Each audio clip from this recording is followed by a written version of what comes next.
Pawn Stars boss Rick Harrison thought he got a good deal on a car. His mechanic had some bad news. Rick Harrison, the sharp-talking owner of the world-famous gold and silver pawn shop in Las Vegas, had seen it all. From rare coins to vintage guitars, from gold watches to military memorabilia, nothing surprised him anymore. But cars, that was a different story. Rick had always been a car guy. Growing up, he admired muscle cars and classic American iron. As his business grew, so did his ability to buy and sell high-end vehicles. He wasn't just a pawnbroker, he was a collector, an investor, and sometimes, a bit of a dreamer when it came to automobiles. One day, a man walked into the shop with a proposition. He claimed he owned a 1969 Boss 429 Mustang, a rare and valuable piece of automotive history. Rick's ears perked up immediately. The Boss 429 was a legend in the muscle car world, originally built by Ford to meet NASCAR homologation rules. Only about 1,300 were ever made, and well, with preserved examples, could fetch 6 figures or more at auction. The man said he needed cash fast and was willing to part with the car for a reasonable price. Rick, ever the opportunist, knew that if this car was real and in good condition, it could be a solid investment.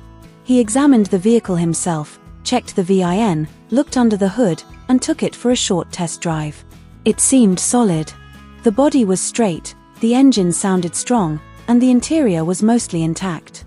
He offered the seller a deal on the spot, confident he'd found a diamond in the rough. The paperwork was signed, the money changed hands, and the Mustang was towed back to the shop's lot. Rick couldn't wait to show it off. He even called up Corey, his longtime mechanic and trusted friend, to give it a full once-over before putting it up for sale. Corey had worked for Rick for years. He was the kind of guy who could tell what was wrong with a car just by listening to it idle. If anyone could verify the authenticity and mechanical condition of the Mustang, it was him. A few days later, Rick got a call from Corey.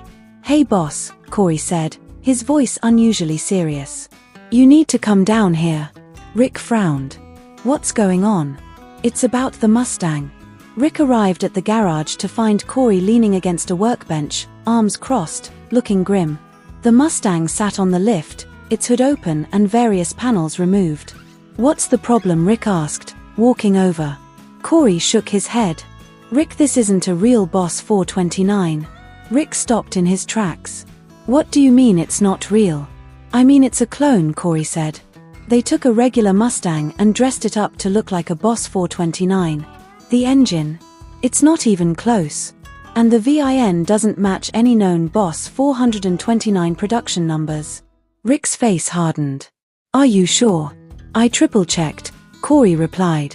"I pulled the build sheet, cross-referenced the serial numbers, and ran the VIN through multiple databases. This car was never a factory Boss 429. It's a reproduction probably built in the last 10 years.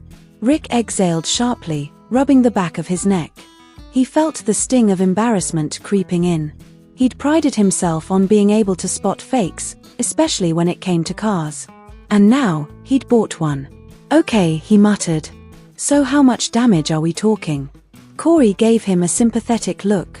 "Well, the car itself is still worth something. It's a decent restoration. But not anywhere near what you paid for a real Boss 429. You probably lost about $75,000 on the deal." Rick let out a low whistle. "Damn." He paced for a moment, thinking. So the guy knew exactly what he was doing. "Looks like it," Corey confirmed. "He sold you a convincing replica and made off with top-dollar pricing." Rick clenched his jaw. He hated being taken advantage of. More than that, he hated the idea that someone thought they could pull one over on him in his own shop. But he also knew there was no use crying over spilled milk. What mattered now was figuring out how to recover. "All right," Rick said finally. "Let's get this thing cleaned up. We'll sell it as a Boss 429 replica. Make it clear what it is, but highlight the quality of the build. Maybe we can recoup some of the loss." Corey nodded. "That's the best move. I'll make sure the documentation is crystal clear. No one's getting fooled twice." Rick clapped him on the shoulder. "Thanks, buddy. Appreciate your honesty." As he walked back toward the shop, Rick's mind was already racing. He had a reputation to protect.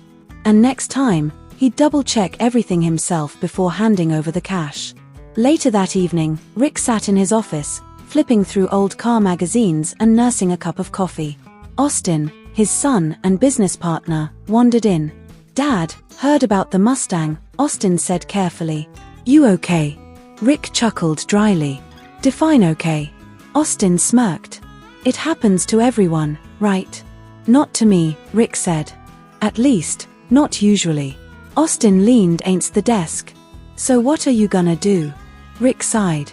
"Same thing I always do. Learn from it. Move on. Try not to let it happen again." Austin nodded. "Wanna run the next car deal? Why me before you sign anything?" Rick raised an eyebrow. "You volunteering to be my new car expert? Only if you stop buying expensive mistakes," Austin joked. Rick laughed. "Deal." The next morning, Rick called the insurance company. They sent someone out to assess the situation and agreed to cover part of the loss since the seller had misrepresented the vehicle. It wasn't a total win, but it helped soften the blow. Rick also contacted a few fellow collectors he knew in the classic car community. He wanted to spread the word about the fake Boss 429 so others wouldn't fall victim to the same scam. He posted a detailed description of the car and the discrepancies online in a few forums, warning people to be cautious. A few weeks later, the Mustang was listed for sale with full disclosure. The response was mixed, but eventually, a collector who specialized in replicas reached out and made an offer. It wasn't quite what Rick had hoped for, but it covered most of his losses. Still, the whole experience stuck with him. Rick prided himself on being street smart, on knowing how to read people and situations. Getting duped like that reminded him that even the sharpest minds can be caught off guard. But that's the nature of the game. In the world of pawnshops, antiques, and collectibles, there will always be people trying to make a quick buck. Some are honest sellers just looking to unload something they no longer want. Others, well, they're playing poker with marked cards. Rick learned a lesson and he vowed to never let it happen again. And yet, deep down, he knew one thing for certain. There would always be another car, another deal, another chance to prove that he was still the smartest guy in the room. Because that's what Rick Harrison did best. He bounced back. Always.